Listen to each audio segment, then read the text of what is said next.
Bonjour à toutes et à tous et bienvenue dans ce nouvel épisode de Top Catch. Au travers de cet épisode, nous allons revenir sur les 5 choses que vous ne savez probablement pas à propos des contrats de la WWE. Les 5 choses que je vais citer au travers de cet épisode sont extraits d'interviews de superstars, des révélations qui ont été faites par les superstars dans plusieurs interviews différentes. La WWE choisit votre nom et votre gimmick. Quand on s'imagine devenir une superstar, évidemment la première chose à laquelle on pense, c'est comment est-ce que je vais m'appeler et quelle sera mon attitude, qu'est-ce qui va me démarquer des autres. Eh bien tout ça ne vous appartient pas, c'est la WWE qui le décide pour vous. Alors il y a des exceptions, évidemment, on peut penser à AJ Styles, Samoa Joe ou encore Eric Young qui eux ont réussi à garder leur nom et n'ont pas eu de nouveau nom en arrivant à la WWE. Ils portaient déjà ce nom-là dans le circuit indépendant, mais ce sont des rares exceptions, ce sont des exceptions qui arrivent quand des superstars ont déjà une certaine notoriété dans le circuit indépendant. Et bien pour faire du buzz à la WWE, on décide de garder leur nom et donc comme ça de garder cette notoriété au sein de l'entreprise. Mais pour d'autres superstars, ce n'est pas du tout la même histoire. On pense notamment à Tyler Black, que vous connaissez sans doute mieux sous le nom de Seth Rollins à la WWE. Effectivement, il s'appelait Tyler Black à la ROH, ou encore Jon Moxley qui, lui, est Dean Ambrose, et c'est comme cela qu'il s'appelait à la CZW, Jon Moxley. Comme quoi, on ne décide pas tout à la WWE. La WWE détient les droits sur votre contenu. Effectivement, lorsque vous signez un contrat à la WWE, vous acceptez également que l'on diffuse votre image, votre portrait et puis qu'on diffuse des images de vous tout simplement. Donc ça fait partie intégrante du contrat et c'est une clause qui s'est d'ailleurs étendue avec l'arrivée du network. En tout cas, c'est ce qui est dit par les superstars, puisque avec un stream qui diffuse en continu H24 avec des milliers d'heures de contenu, évidemment, votre image, elle est partout. Donc la WWE veut bien sûr s'assurer qu'elle a les droits pour diffuser toutes ces images, pour ne pas ensuite qu'une superstar puisse tout simplement se retourner en justice contre l'entreprise pour des droits à l'image. Donc évidemment, elle s'assure de tout ça dans des clauses bien précises sur les contrats. Et évidemment, si les superstars n'acceptent pas ces clauses, eh bien ils ne peuvent pas signer avec la fédération. C'est à vous de payer votre costume et votre tenue de ring. Effectivement, si la WWE ne vous laisse pas le choix de décider de votre prénom et de votre gimmick, en revanche, elle vous laisse totalement le choix d'acheter vos vêtements de ring, mais pas totalement en réalité. Enfin, du moins, je vais vous raconter une petite anecdote. C'est Batista qui a raconté ça dans son livre. C'était en 2002. Batista faisait alors ses débuts. Il arrivait à la fédération et donc, comme une jeune superstar, il a voulu faire bonne impression et il s'est dit, faut que je me trouve une petite tenue de ring, quelque chose qui fasse bonne impression. Et donc, il est allé dans un magasin acheter une veste à $5 000. C'est ce qu'il raconte dans son livre. C'est vraiment le prix. $5 000, une belle petite veste. Et il s'est dit, bon, avec ça, je vais sûrement faire bonne impression. Donc il est ensuite allé voir les officiels et leur a dit, regardez les gars, il l'a pas dit comme ça, je vous rassure, mais les gars, voilà, j'ai acheté une petite veste, qu'est-ce que vous en pensez? Je compte faire mes débuts comme ça, je pense que ça va faire bonne impression.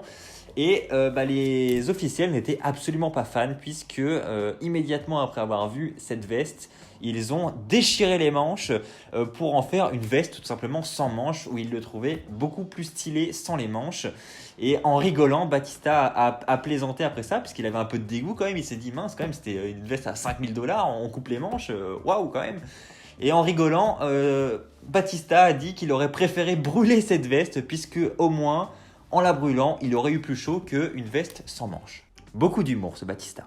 La WWE peut continuer à vendre vos marchandises même après votre départ. Oui, c'est vrai que c'est difficile à imaginer. Vous travaillez au McDo et puis vous partez, vous êtes viré et le lendemain, vous voyez votre patron vendre vos vêtements, votre casquette du McDo sur le marché. Vous vous dites, waouh, quand même. Eh bien, à la WWE, c'est totalement possible. En effet, sur chaque contrat de la WWE, il y a une clause qui spécifie que la WWE a le droit de vendre vos marchandises même après votre départ pour une durée de 90 jours. Alors la raison de cela, elle est assez simple, c'est que comme vous vous en doutez, la WWE c'est une entreprise internationale et donc elle commercialise des produits un petit peu partout et donc il y a des productions de t-shirts etc. qui sont en cours et ils produisent en grosse quantité Et évidemment, lorsqu'une superstar quitte brutalement la fédération, on se retrouve avec des marchandises sur le dos où on ne sait plus quoi en faire si on n'a plus le droit de les vendre. Et donc avec cette clause des 90 jours, la WWE se laisse 90 jours donc pour vendre ces marchandises qui lui restent sur les bras et donc espère s'en débarrasser un maximum. Et donc c'est pour ça que souvent, si vous regardez bien quand vous allez sur le shop, vous voyez une superstar qui quitte la fédération. Très souvent, quelques jours après, vous voyez les t-shirts, les marchandises de cette superstar qui ont le prix qui baisse mais vraiment bas. Souvent, ça atterrit dans la catégorie des soldes. Et voilà, c'est parce que tout simplement, la fédération a 90 jours pour s'en débarrasser. Et donc pour ça, elle brade les marchandises au maximum. Les détails sur les renvois. Et oui, cela arrive, parfois les superstars se font renvoyer. On peut penser par exemple à Enzo Amore qui s'est fait renvoyer récemment. Mais voilà, il y a eu de nombreuses superstars dans l'histoire de la WWE qui ont été victimes de renvois. Et donc dans ces cas-là, le contrat précise quelques stipulations tout de même. Premièrement, la superstar qui se fait renvoyer doit être notifiée 90 jours avant sa date effective de renvoi.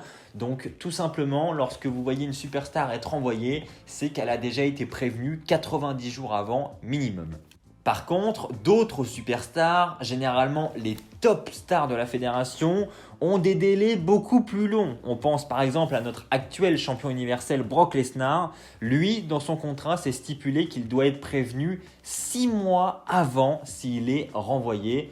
C'est vous dire que Brock Lesnar, une fois de plus, a quelques avantages. Il y a également une clause qui stipule ce qu'il se passera pour la famille d'une superstar si cette dernière venait à mourir dans le ring.